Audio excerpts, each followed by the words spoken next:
You know, Miguel Cotto is a fight that a lot of people respect. To me, Miguel Cotto is one of the best fighters in this generation. All right. But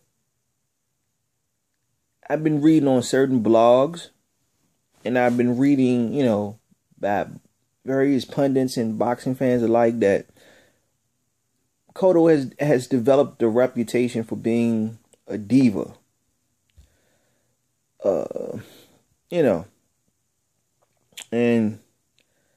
I can see where people coming from, But I also see where Cotto is coming from. All right. Now, Cotto, he's the WBC 160-pound champ, right? And for the most part, boxing hasn't been good to him. Okay? There are 4 top draws in the sport: Mayweather, Pacquiao, Canelo, and Cotto.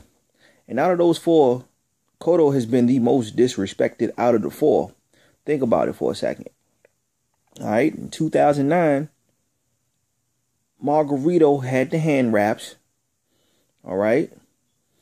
And Cotto just got beat to a bloody pulp. Right?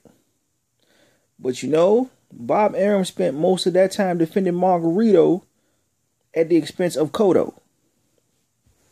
All right? Then came Manny Pacquiao.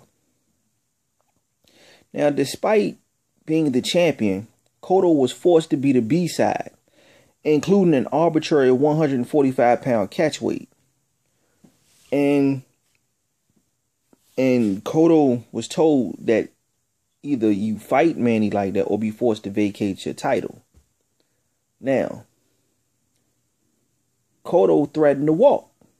So what the WBA did, but the WBO, under the guise of Bob Arum, made Pacquiao Cotto's mandatory. So after all that went down, we see what happened. All right.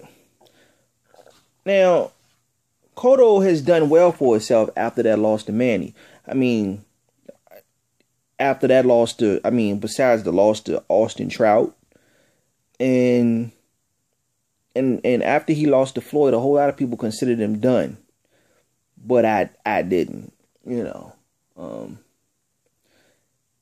He seemed like he got smarter business wise. He seemed like he got smarter after he beat Delvin Rodriguez, and what he did was use that in negotiations for the Martinez fight, which now he became more of a what, of a more diva like in negotiations.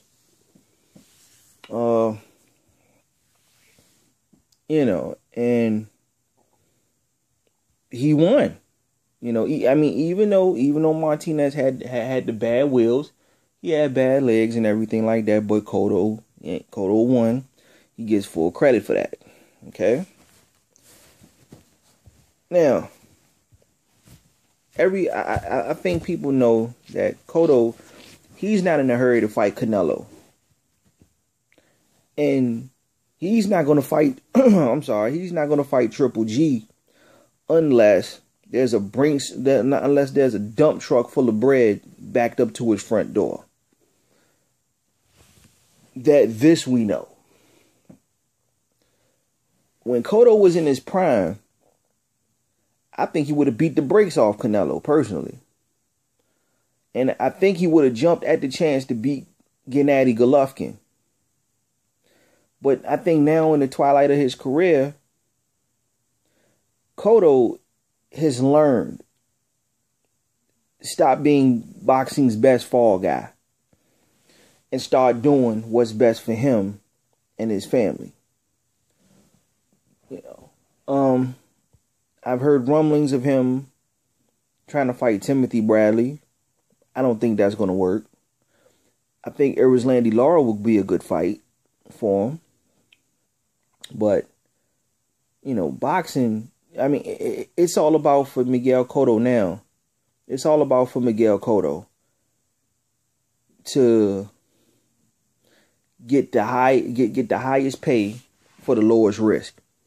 You know, low risk, high reward. That's what he's about. He's not going out of the ordinary to do anything that might put him in danger for nobody. Boxing doesn't have a retirement plan. And people don't care about you once you're no longer in the spotlight. So, I understand.